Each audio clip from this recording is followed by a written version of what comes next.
What I'm going to start today is chemistry in 2 pages. मैं आपको chemistry के mostly physical chemistry और inorganic chemistry को सिर्फ एक एक चैप्टर को सिर्फ और सिर्फ 2 पेजेस में बताऊंगा। ये पढ़ाई सिर्फ रिवीजन के लिए है और आप रिवीजन के तौर पर इसे देख सकते हैं उन इम्पॉर्टेंट पॉइंट्स को जो आपके सिलेबस में और जो उस चैप्टर्स में। आज मैं शुरुआत करूंगा, मेरा पहला टॉपिक है इलेक्ट्रोकेमिस्ट्री से। मैं इलेक्ट्रोकेमिस्ट्री को आपको इंपॉर्टेंट पॉइंट्स बताऊंगा जो IIT JEE मेंस के सिलेबस में हैं और UPTO और ऐसे छोटे छोटे कॉम्पिटिशन्स के लिए।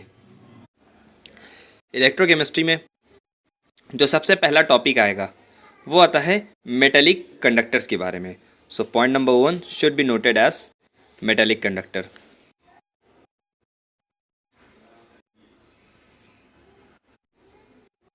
मेटेलिक कंडक्टर्स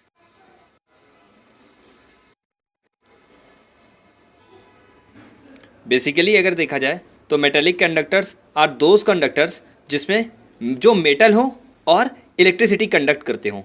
मेटल से पढ़ा नाम मेटेलिक और कंडक्टर्स इलेक्ट्रिक कंडक्ट के बेस पर नाम पड़ा। कोई ऐसा मेटल जो इलेक्ट्रिक कंडक्ट करता हो उसे हम कहेंगे metallic conduct. For example copper metallic conductor है, उसके अलावा सिल्वर मेटेलिक कंडक्टर है और ऐसे बहुत सारे एग्जाम्पल्स है। तो मेटेलिक लफ्ज से क्या समझ में आता है? मेटल। और कंडक्टर से क्या समझ में आता है? Those who conduct electricity.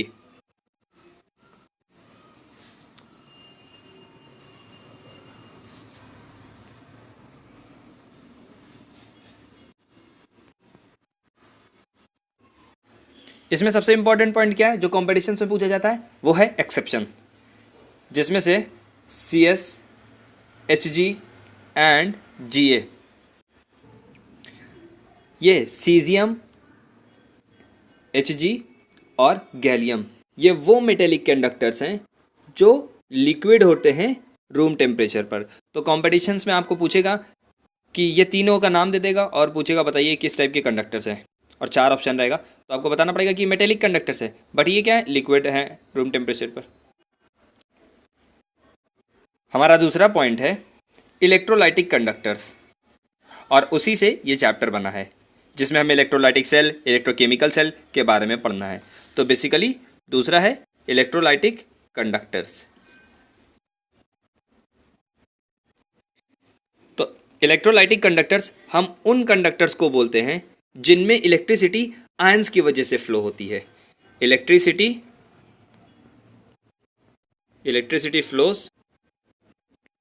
Flows due to ions. जिनमें आयंस की वजह से इलेक्ट्रिसिटी फ्लो करती है उसे हम कहते हैं electrolytic conductor.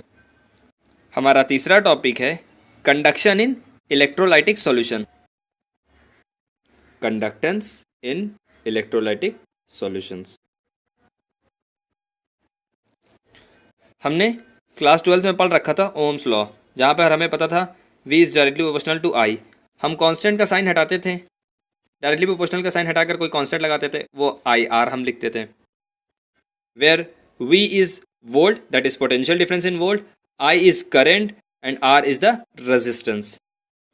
The reciprocal of resistance is called conductance, and we represent conductance by symbol C is directly proportional to 1 upon R। कुछ एग्जाम्स वगैरह में इस कंडक्टेंस की यूनिट पूछ लेता है। तो जैसा कि हम देख रहे हैं कि ये R पर इन्वर्सली प्रोपोर्शनल है, तो R की यूनिट होती है ओम। तो कंडक्टेंस की यूनिट क्या हो जाएगी? ओम इनवर्स, या फिर इसी को माचो बोलते हैं, MHO। और इसकी SI यूनिट जो होती है, इसकी SI यूनिट सीमेन होती है, SIEMEN, जिसे हम S से डिनोट करते हैं। हम ये भी जानते हैं कि जो रेजिस्टेंस है वो लेंथ से डायरेक्टली प्रोपोर्शनल है और एरिया से इनवर्सली प्रोपोर्शनल है। यानी कि एरिया ऑफ क्रॉस सेक्शन जितना ज़्यादा करेंगे रेजिस्टेंस उतनी ही कम होगी, और लेंथ जितना ज़्यादा करेंगे रेजिस्टेंस उतना ही ज़्यादा होगी। अगर हम इन दोनों को कंबाइन कर कर लिखना चाहें एक साथ तो हम लिख सकते हैं R is directly proportional to L upon A। जब ये डायरेक्टली प्रोपोर्शनल का साइन हम हटाएंगे तो हम कोई कांस्टेंट यूज़ करेंगे। Let that constant to be rho, and we would write it as R is equal to rho L by A. R is equal to rho L by A. This rho is a constant and it is known as resistivity. So resistivity for a material always remains constant. The term L by A is called cell constant. This is called cell constant. और ये किसी भी cell के लिए एक constant रहता है. Most of the time इसे डेल्टा जी नॉट से रिप्रेजेंट करते हैं. इसकी यूनिट होती है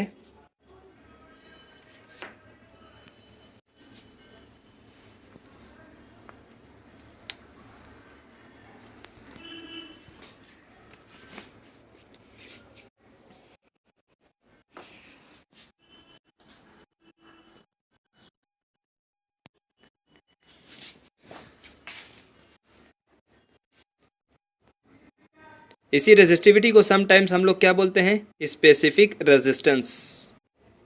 we call it as specific resistance. इस इक्वेशन से हम अगर इस स्पेसिफिक रेजिस्टेंस को निकालें तो ये कुछ ऐसा आएगा, rho is equal to R A by L. ये स्पेसिफिक रेजिस्टेंस आएगा. अगर हम इस स्पेसिफिक रेजिस्टेंस का रेसिप्रोकल निकालें, यानी कि that means 1 upon rho, so it will comes out to be 1 upon rho is equal to 1 upon r L by A, where L by A is cell constant. L by A क्या है? हमारा cell constant है. और 1 upon rho को हम कहते हैं conductance, यानी the reciprocal of resistivity or specific resistance is called conductance, which is denoted by capital C. Conductance means होता था 1 upon r, but conductivity का reciprocal हो जाएगा कप्पा. स्पेसिफिक कंडक्टेंस बोलते हैं इसे. तो kappa is equal to 1 upon R L by A. ये हमारा फाइनल फॉर्मूला आ गया, where this kappa is known as specific conductance. तो फाइनल फॉर्मूला हमारे पास आ गया, kappa is equal to 1 upon R L by A. L by A cell constant. इसके बाद इस चैप्टर की मोस्ट इंपॉर्टेंट चीज आती है और वो है मोलर कंडक्टिविटी.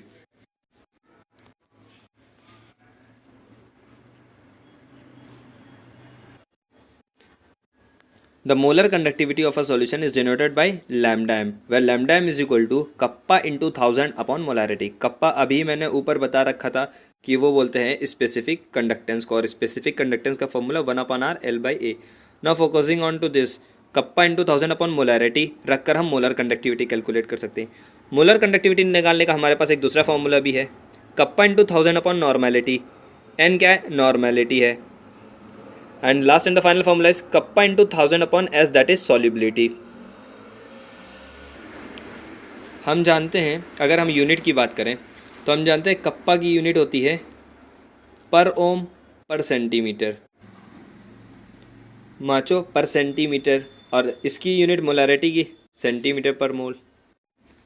तो ओवरऑल यूनिट हो जाएगी पर ओम सेंटीमीटर स्क्वायर पर मोल. इसी को हम लिख सकते हैं पर ओम को हम माचो लिख सकते हैं सेंटीमीटर स्क्वायर पर मोल, या फिर सीमेन सेंटीमीटर स्क्वायर पर मोल.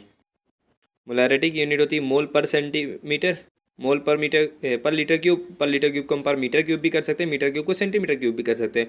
ओम पर सेंटीमीटर था, कैंसिल होकर सेंटीमीटर स्क्वायर बचेगा.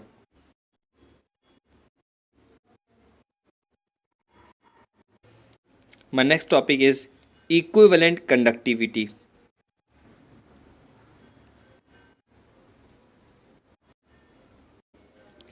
It is denoted by lambda equivalent, where lambda equivalent is equal to kappa into 1000 upon C equivalent. C equivalent means concentration, but equivalent में चाहिए, यानी कि नॉर्मेलिटी. अगर हम बात करें इसकी यूनिट्स की तो इसकी यूनिट होती है पर ohm centimetre square equivalent, mho centimetre square equivalent, और सीमेन सेंटीमीटर स्क्वायर इक्विवेलेंट. अगला टॉपिक इस चैप्टर का मेन है और वो है Kohlrausch law. Kohlrausch law, KOLRAUCH, Kohlrausch law. Kohlrausch law बहुत ही आसान है और एट लास्ट हमें सिर्फ इतना जानना है कि मोलर कंडक्टिविटी को कैसे कैलकुलेट करते हैं, alpha that is degree of dissociation को कैसे कैलकुलेट करते हैं, and at last dissociation constant कैसे कैलकुलेट करते हैं। बस बेसिकली हमें ये सीखना है कि ये कैसे बनाते हैं, ये कैसे निकालते हैं, और एट लास्ट डिसोसिएशन कांस्टेंट कैसे निकालते हैं। इसमें से हम सबसे पहले डिस्कस करेंगे इसके बारे में, मोलर कंडक्टिविटी जो अभी हम पढ़ कर आए हैं वो हमें बताएगा कैसे निकालते हैं। कोलरॉज ने एक बहुत सिंपल सा मेथड हमें बताया और वो है मोलर कंडक्टेंस। अगर किसी भी सॉल्यूशन की कैलकुलेट करना है एट इनफाइनाइट डाइल्यूशन तो हमें सिंपल सा molar conductivity of cations at infinite dilution into number of cations that have positive, that is ions having positive charge are called cations. तो नंबर ऑफ कैटायंस से multiply कर देना है molar conductivities at infinite dilution, plus करना है उसमें molar conductivities of anion at infinite dilution into number of anions. Negative charge show कर रहा है एनायन और पॉजिटिव चार्ज क्या शो कर रहा है, कैटायंस। सो एट लास्ट हमारा ये फॉर्मूला बना। For example, if we have to find out the conductance of CH3COOH at infinite dilution, तो हमें क्या पता होना चाहिए, हमें पता होना चाहिए CH3COO माइनस का इनफाइनाइट डाइल्यूशन पर और H प्लस का इनफाइनाइट डाइल्यूशन पर। अगर हमको पता हो तो हम ओवरऑल मोलर कंडक्टिविटी कैलकुलेट कर सकते हैं एट इनफाइनाइट डाइल्यूशन पर। My next topic is degree of dissociation, जिसे हम अल्फा से डिनोट करते हैं। डिग्री ऑफ डिसोसिएशन के लिए हमारे पास बहुत सिंपल सा एक फॉर्मूला है और वो ये है कि alpha is equal to, alpha से डिनोट करते हैं डिग्री ऑफ डिसोसिएशन को, अगर हमें molar conductivity at C concentration पर पता हो और हम उसे डिवाइड कर दें molar conductivity at infinite dilution से, तो हमें डिग्री ऑफ डिसोसिएशन पता चल जाएगा। यानी कि molar conductance at given concentration पर पता चल जाए और उसे हम डिवाइड कर दें molar conductance at infinite dilution से, तो हमारा सिंपल सा अल्फा की वैल्यू हम कैलकुलेट कर सकते हैं। And last and final topic is dissociation constant, जो हमें कोलरॉज से पढ़ना है कैलकुलेट करने का तरीका। Let's consider a reaction, CH3COO minus break हो रहा है CH3COO माइनस और H प्लस में। ये एसिटिक एसिड है, एसिटिक एसिड ब्रेक हो रहा है CH3CO माइनस आयंस में और H प्लस में। Let at time at equilibrium its concentrations are, acetic acid का C1 minus alpha, CH3COO minus का अल्फा एंड H प्लस का भी alpha. So from here if we calculate the dissociation constant it will becomes out to be, so dissociation constant can be written as Ka is equal to CH3COO minus into H plus का concentration upon CH3COOH का concentration।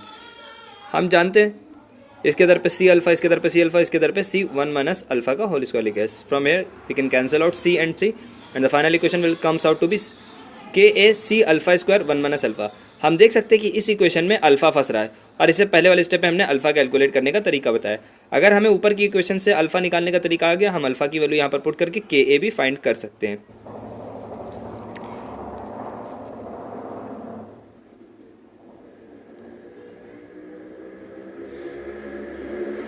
हम alpha को यहाँ पर neglect नहीं कर सकते और करना होगा तो इसके लिए एक शर्त है कि हमें पता होना चाहिए कि ये अल्फा 5% से कम हो, अल्फा 5% से कम हो, तभी हम इसे नेग्लेक्ट कर सकते हैं, वरना नहीं। और हमें नहीं पता कि इस रिएक्शन का 5% से कम है या नहीं, इसलिए हम नेग्लेक्ट नहीं कर सकते। सो फाइनल आंसर है Ka C alpha square upon 1 minus alpha square. और अल्फा हमने बताया था कैलकुलेट करने का कि concentration at molar conductance at given concentration upon molar conductance at infinite dilution. हमारा अगला टॉपिक है ट्रांसपोर्ट नंबर। हालांकि ये बहुत कम कंपटीशन में पूछा गया क्वेश्चन में भी पूछा जा सकता है ट्रांसपोर्ट नंबर। ट्रांसपोर्ट नंबर निकालने का बहुत छोटा सा फॉर्मूला है, current carried by n upon total current carried. अगला टॉपिक है इलेक्ट्रोकेमिकल सेल। इलेक्ट्रोकेमिकल सेल हम जानते हैं एक ऐसे सेल की बात करता है जो इलेक्ट्रिक को केमिकल में चेंज करता है। नाम से ही हमें पता चल रहा है इलेक्ट्रोकेमिकल, यानी इलेक्ट्रिक को केमिकल में चेंज करता है। ये दो टाइप का होता है कि इलेक्ट्रिक को केमिकल या केमिकल को इलेक्ट्रिक, तो ऐसे सेल को क्या बोलेंगे, इलेक्ट्रोकेमिकल। अगर हम इलेक्ट्रिक से केमिकल कर रहे हैं तो हम इलेक्ट्रोलिसिस बोलेंगे, इलेक्ट्रोलाइटिक सेल बोलेंगे। और अगर हम केमिकल से इलेक्ट्रिकल कर रहे हैं तो हम बोलेंगे इलेक्ट्रोकेमिकल सेल। आज हमें इलेक्ट्रोलिसिस सेल के बारे में हम क्लास 10th में पढ़ चुके हैं, इलेक्ट्रोलाइटिक सेल के बारे में। आज हमें जो बेसिकली पढ़ना वो है इलेक्ट्रोकेमिकल सेल। फिर भी अगर हम इलेक्ट्रोकेमिकल सेल के बारे में देखें तो हम देख सकते हैं कि इसमें NaCl अगर मोल्टेन स्टेट में हो तो वो Na+Cl- में टूटेगा। इसमें से एक कैथोड पर जाएगा और दूसरा एनोड पर जाएगा। कैथोड पर कौन जाएगा और एनोड पर कौन जाएगा ये डिसाइड होता है एक थ्योरी के अकॉर्डिंग, और वो थ्योरी है प्रेफरेंशियल डिस्चार्ज थ्योरी। और वो थ्योरी सिर्फ इतना सा कहती है कि जिसकी एनर्जी लीस्ट होगी, कम होगी, वो पहले डिस्चार्ज होगा, वो पहले जाकर जुड़ेगा। हमें पता है सोडियम पॉजिटिव चार्ज में टूटता है और क्लोरीन नेगेटिव। सोडियम पॉजिटिव है यानी इसके पास इलेक्ट्रॉन की कमी है तो ये कैथोड पर जाएगा इलेक्ट्रॉन को लेने। दूसरी तरफ Cl- यानी नेगेटिव चार्ज, इस पर इलेक्ट्रॉन ज़्यादा है तो ये एनोड पर जाएगा खोने, क्योंकि कैथोड होता है नेगेटिव चार्ज, इसके पास इलेक्ट्रॉन ज़्यादा है तो ये देगा सोडियम को। और एनोड जो कि पॉजिटिव चार्ज होता है वो क्या करेगा, इलेक्ट्रॉन लेगा क्लोरीन से। इस तरीके से ये पॉजिटिव पे जाएगा और ये नेगेटिव। याद करने का तरीका सिंपल सा है, जो पॉजिटिव आयंस होते हैं उन्हें कैटायंस बोलते हैं, जो नेगेटिव आयंस होते हैं उन्हें अनायंस बोलते हैं। अनायंस में N 2 बार आ रहा है इसका मतलब वो नेगेटिव है, तो अनायंस का मतलब हमेशा नेगेटिव। और अगर अनायंस नेगेटिव है तो देन कैटायंस पॉजिटिव ही होगा। अनायंस A2A, अनायंस एनोड पर जाते हैं, कैटायंस C2C कैथोड पर जाते हैं। तो हमें ये भी पता चल गया कि एनायंस एनोड पर जाएंगे एंड कैटायंस कैथोड पर जाएंगे। बट फिर भी अगर एक से ज़्यादा ये आ जाता है, Na+ भी आ जाता है, H+ भी, फॉर एग्जांपल अभी हम लेंगे जिसमें सॉल्यूशन लेंगे तो वाटर भी आ जाएगा। वाटर टूटेगा तो H+ OH- में। फिर हमें डिसाइड करना पड़ेगा कि Na+ को पहले भेजें या H+ को, इधर Cl- को पहले भेजें या OH- को। तो वो एक थ्योरी के अकॉर्डिंग होता है और वो है प्रेफरेंशियल डिस्चार्ज थ्योरी, जो ये बताती है कि लीस्ट एनर्जी जिसके पास होगा वो पहले डिस्चार्ज होगा। अभी मैं आपको इलेक्ट्रोकेमिकल सीरीज याद करने का एक बहुत आसान सा तरीका बताऊंगा। My next topic is Faraday's first law of electrolysis. Faraday's ने एक्चुअली इलेक्ट्रोलिसिस में 2 लॉ टोटल दिए हैं, जिसमें से हम पहले पढ़ेंगे Faraday's first law of electrolysis, then we will discuss about Faraday's second law of electrolysis. हम सिंपल से कह सकते हैं कि 1 फैराडे इज इक्विवेलेंट वेट। और 1 फैराडे में कितना कूलम चार्ज होता है? 1 फैराडे इज 96,500 कूलम, 96,500 कूलम का चार्ज होता है। यानी कि हम कह सकते हैं कि 96,500 कूलम इक्विवेलेंट वेट के बराबर होता है। इक्विवेलेंट वेट का कैलकुलेट अगर हम कर लेंगे तो पता चल जाएगा उसमें इतने होते हैं।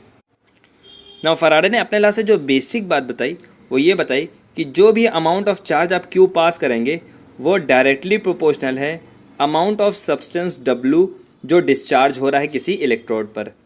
जब हम Q को रिप्लेस करेंगे IT से, क्योंकि हम जानते हैं I is equal to Q/T, तो Q is equal to IT, तो IT is directly proportional to W।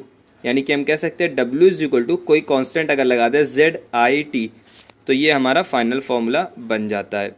W is equal to ZIT। Z क्या है? फैराडे कांस्टेंट है।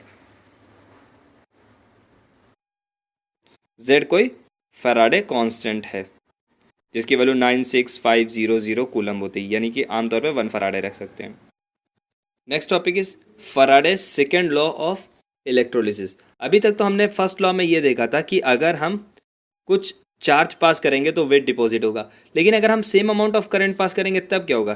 तब फैराडेस का सेकेंड लॉ काम करता है। और second law states that suppose करें अगर हम 2 सब्सटेंस है A और B और वो डिपॉजिटेड हो रहे हैं, तो फैराडे सेकंड लॉ इतना कहता है कि weight of substance A deposited upon weight of substance B deposited, इन दोनों का रेशियो बराबर होता है उन दोनों सब्सटेंस के इक्विवेलेंट वेट के। यानी कि overall we can say that weight of A deposited upon weight of B deposited is equal to equivalent weight of A upon equivalent weight of B. Next topic is cell representation, जो इस chapter का most important topic है। Complete cell को हम ऐसे represent कर सकते हैं, Zn चेंज हुआ Zn2+ में 1 मोलर सॉल्यूशन पर, और Cu2+ चेंज हुआ Cu में वो भी 1 मोलर सॉल्यूशन पर। तो पूरे सेल को हम ऐसे रिप्रेजेंट कर सकते हैं, cell representation. Next topic is standard electrode potential. बहुत ही आसान, इसको हम लिख सकते हैं ऐसे, E naught cell is equal to E naught cathode minus E naught anode. यानी कि कोई हमें सेल रिएक्शन दी जाती है और उसमें ई नॉट कैथोड और ई नॉट एनोड दे दे या हम पहचान लें, तो उसके थ्रू हम स्टैंडर्ड इलेक्ट्रोड पोटेंशियल कैलकुलेट कर सकते हैं। Next is standard hydrogen electrode. Standard hydrogen electrode में सिर्फ एक चीज़ गौर करने वाली है और वो ये है कि ईएमएफ और ई सेल हमेशा 0 वोल्ट लेते हैं। My next topic is EMF of a cell, और ये second last most important topic है। इसके बाद लास्ट टॉपिक नर्स्ट इक्वेशन बचेगा बस। ईएमएफ ऑफ अ सेल को हम ई सेल से रिप्रेजेंट करते हैं, जहाँ पर ई सेल का फॉर्मूला आता है E cell is equal reduction potential of cathode minus reduction potential of anode. यानी कि अगर हमें कैथोड का रिडक्शन पोटेंशियल पता हो, उसे हम एनोड के रिडक्शन पोटेंशियल से माइनस करते हैं, तो हमारा ई सेल निकल आ सकता है, ईएमएफ ऑफ अ सेल। इस चैप्टर का लास्ट चीज़ है नर्स्ट इक्वेशन, लास्ट टॉपिक है नर्स्ट इक्वेशन। हालांकि अभी तक मैंने इलेक्ट्रोकेमिकल सीरीज नहीं बताई, वो मैं इस चैप्टर के एंड में बताऊंगा, उसको याद करने का बहुत आसान तरीका। फिलहाल अभी नर्स्ट इक्वेशन के बारे में देखते हैं। नर्स्ट की इक्वेशन से जो फॉर्मूला हमारे पास आता है वो है E cell is equal to E naught cell minus 0.059 log oxidation upon reduction. अगर हमें ये पता चल गया E cell is equal to E naught cell 0.059 1 upon N log oxidation upon reduction, where n is number of electron exchange in the whole reaction। E naught cell हमने पता लगाने का तरीका देखा, E cathode minus E anode. Oxidation upon reduction, यानी किसका oxidation हो रहा है किसका रिडक्शन, उसका कॉन्सेंट्रेशन रखना है। इसका एक और तरीका भी होता है और वो है, इसका दूसरा फॉर्मूला हम ये ले सकते हैं कि E cell is equal to E naught cell minus 0.0591 log anode upon cathode. Oxidation upon reduction लिखे या एनोड अपॉन कैथोड, बात सेम है, बस हमें पहचानना आना चाहिए कि किसका ऑक्सीडेशन किसका रिडक्शन हो रहा है, या एनोड अपॉन कैथोड, और उसका हम बहुत आसान सा तरीका बताते हैं। अब मैं ये बताता हूँ कि किसी भी रिएक्शन में आप कैथोड है या एनोड पहचानोगे कैसे। बहुत सिंपल सा है, जिस भी पोटेंशियल डिफरेंस की वैल्यू हाई हो, ज़्यादा होगी, वो कैथोड बनेगा, जिसकी लो होगी वो एनोड बनेगा। क्या चीज़ लो होना चाहिए? Potential difference. क्या चीज़ हाई होना चाहिए? Potential difference. फॉर एग्जाम्पल, अगर मैं आपको दूँ माइनस 0.36 वोल्ट और एक वैल्यू मैं आपको दूँ 0.36 वोल्ट, इन दोनों में से ज़्यादा कौन है? 0.36 या माइनस? आप ऑब्वियस सी बात है प्लस वाला ज़्यादा है। हाई है ना, हाई है तो क्या बनेगा? ये कैथोड बनेगा। ये लो है तो यहाँ पर हम लिखेंगे माइनस 0.36 और ये एज एन एनोड एक्ट करेगा। तो हम फॉर्मूले में सिंपल सा, जहाँ एनोड अपॉन कैथोड होता था, अब हमें पता चल गया ये अपॉन ये रखने का है। लेकिन ये तो वोल्ट है, खैर ये इसलिए पहचानना ज़रूरी है क्योंकि ई कैथोड माइनस ई एनोड करके हम ई नॉट सेल निकालते हैं, ये चीज़ ज़रूरी थी। एक तरीका है कैथोड और एनोड बनने का। नाउ सी, दो चीज़ें, Cu2 प्लस था, उसे 2 इलेक्ट्रॉन मिले और वो Cu में चेंज हो गया। इसे इलेक्ट्रॉन मिला है, मॉडर्न कॉन्सेप्ट हमें ये बताता है कि जिसको इलेक्ट्रॉन मिलता है उसका रिडक्शन होता है, यानी Cu2 प्लस Cu पर चलेगा। लेकिन कॉमन सेंस लगाओ, Cu2 पॉजिटिव है, अगर हम आपसे पूछे कि ये कौन से इलेक्ट्रोड पर जाएगा, क्या ये कैथोड पर जाएगा या फिर ये एनोड पर जाएगा? Cu2 प्लस पॉजिटिव है, इलेक्ट्रॉन खोया हुआ है, इसे इलेक्ट्रॉन चाहिए, तो ये 2 इलेक्ट्रॉन वही इलेक्ट्रोड इसे प्रोवाइड कर सकता है जिसके पास इलेक्ट्रॉन पहले से ज़्यादा हो। और हम जानते हैं कि कैथोड नेगेटिवली चार्ज होता है और उसके पास ज़्यादा इलेक्ट्रॉन होते तो कैथोड इसे देगा, यानी कि ये कैथोड पर जा रहा है। नाउ सी, दो चीज़ें होती है, एक तो रिडक्शन किसका हो रहा है ये देखना ज़रूरी है। Cu2 प्लस को 2 इलेक्ट्रॉन मिल रहे हैं तो इसका रिडक्शन हो रहा है, लेकिन कैथोड इसे इलेक्ट्रॉन दे रहा है तो कैथोड का क्या है? ऑक्सीडेशन है। फॉर्मूले में जो हम लिखते हैं कैथोड अपॉन एनोड, वो इससे लिखते हैं, इसका क्या है? इसका ऑक्सीडेशन, या तो कैथोड अपॉन एनोड डायरेक्ट, और ऑक्सीडेशन अपॉन रिडक्शन से हम इसको देखते हैं। देखो कैथोड पर क्या हो रहा है? ऑक्सीडेशन हो रहा है कि नहीं कैथोड का? कैथोड इलेक्ट्रॉन दे रहा है तो कैथोड का क्या हो रहा है? ऑक्सीडेशन। तो ऑक्सीडेशन अपॉन रिडक्शन लिखो या कैथोड अपॉन एनोड लिखो, बात हुई। Zn चेंज हो रहा है, Zn2 प्लस और इलेक्ट्रॉन, यानी Zn जो है वो इलेक्ट्रॉन खो रहा है। खो रहा है मतलब इसका ऑक्सीडेशन हो रहा है। Zn2 प्लस इलेक्ट्रॉन खो रहा है, इलेक्ट्रॉन दे रहा है, किसको देगा? जो इलेक्ट्रोड पहले से ही पॉजिटिव चार्ज, और हमें पता है एनोड पॉजिटिव चार्ज है, तो ये इलेक्ट्रॉन एनोड को दे रहा है। तो एनोड को इलेक्ट्रॉन मिल रहा है तो एनोड का क्या हो रहा है? अगर कोई आपसे पूछे एनोड का क्या हो रहा है, तो एनोड का आप बोलोगे रिडक्शन हो रहा है, क्योंकि एनोड को इलेक्ट्रॉन मिल रहा है, जबकि कैथोड का क्या हो रहा है, ऑक्सीडेशन। तो आप कैथोड अपॉन एनोड लिखो या ऑक्सीडेशन अपॉन रिडक्शन लिखो, वही बात है, ओवरऑल इलेक्ट्रोड से हमारा ताल्लुक है। कभी कभी हमसे बोलेगा कि सॉल्यूशन है उसका पीएच कैलकुलेट कीजिए, लेकिन इससे नर्स्ट इक्वेशन से ही रिलेट करा देगा, तो क्या ताल्लुक है, काम बहुत छोटा सा है, E cell minus E naught cell upon 0.0591, E cell minus E naught cell upon 0.0591। इस फॉर्मूले से हम पीएच वैल्यू कैलकुलेट कर सकते हैं किसी भी सॉल्यूशन की। कभी कभी ये हमसे बोलेगा कि कॉन्सेंट्रेशन बताइए। कॉन्सेंट्रेशन के बारे में अगर पूछेगा तो बहुत सिंपल सा काम करना, ई नॉट सेल से ताल्लुक है हमारा, E naught cell is equal to 0.0591 upon N log K सी।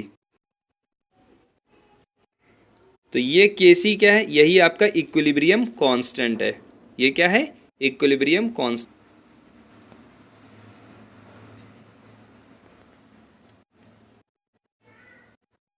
फिर उसके बाद हमसे कहेगा कि गिब्स फ्री एनर्जी से भी कोई रिलेशन है क्या नस्ट का, या ई सेल या ई नॉट सेल का, तो वो भी एक बहुत छोटा सा रिलेशन है, और वो ये है, उसका रिलेशन ये है, delta G is equal to n F E cell. N क्या, number of electron exchange during the reaction, F क्या, फराडेज कांस्टेंट, और ई सेल तो हम निकालने का तरीका नस्ट इक्वेशन से सीख ही चुके। ये डेल्टा जी क्या है, गिब्स फ्री एनर्जी है, ये गिब्स फ्री एनर्जी का फॉर्मूला है। लेकिन क्या होगा अगर वो हमसे स्टैंडर्ड गिब्स फ्री एनर्जी पूछे तब, तो स्टैंडर्ड गिब्स फ्री एनर्जी का फॉर्मूला है, standard Gibbs free energy is denoted by delta G naught is equal to minus F N F E naught cell. अभी तक ई सेल था, अभी ई naught cell हो जाएगा क्योंकि स्टैंडर्ड इलेक्ट्रोड है, और डेल्टा जी नॉट को ही हम स्टैंडर्ड गिब्स फ्री एनर्जी कहते हैं। तो स्टैंडर्ड गिब्स फ्री एनर्जी का भी हमें फॉर्मूला मिल गया, N F E naught cell minus में।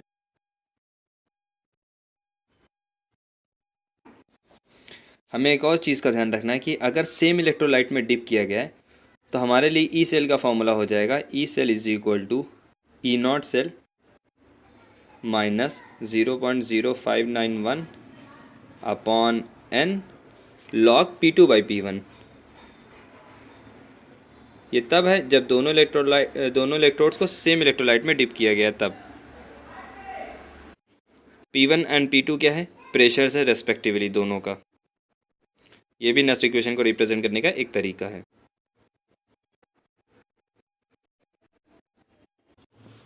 अब मैं आपको इलेक्ट्रोकेमिकल सीरीज याद करने का बहुत ही आसान तरीका बताता हूँ, जो मैं अभी तक रोका हुआ था वो इलेक्ट्रोकेमिकल सीरीज के लिए। इस चैप्टर में इलेक्ट्रोकेमिकल सीरीज को बच्चों को याद रखना ज़रूरी है,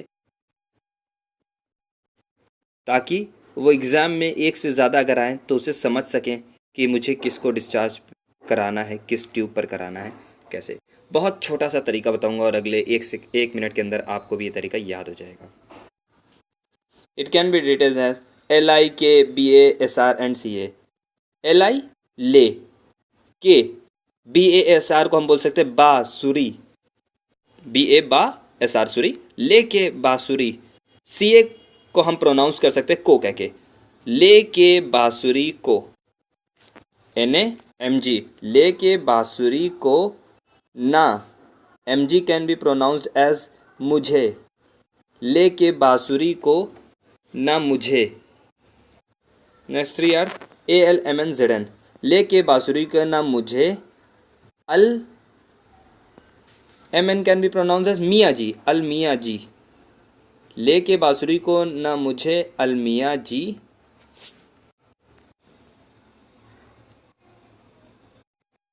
फी क्रो, FE फी क्रो CR ले के बांसुरी को ना मुझे, अल मियाँ जी फी क्रो। नेक्स्ट 2 आर CD को ले के बांसुरी को ना मुझे, अल मियाँ जी फी क्रो। CD को नहीं, NI नहीं, CD को नहीं सुना, SN सुना, ले के बांसुरी को ना मुझे, अल मियाँ जी फी क्रो। CD को नहीं सुना पर हम गाएं, पीबी को हम पर बुला सकते हैं। पर हम गाय हाइड्रोजन, गाय के लिए कुछ नहीं है, पर हम। एक मशहूर गाना आया था, चप्पा चप्पा चरखा चले, उससे हम याद कर सकते हैं चप्पा, CHAPA,